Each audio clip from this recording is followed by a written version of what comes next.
The message today in church was get out and wake up from your prayerlessness and get into your prayer closet and start seeking the Father in prayer.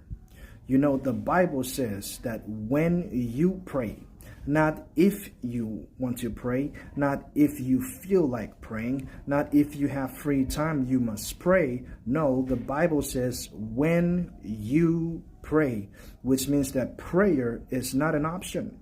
Prayer is not something that we do when we feel like doing.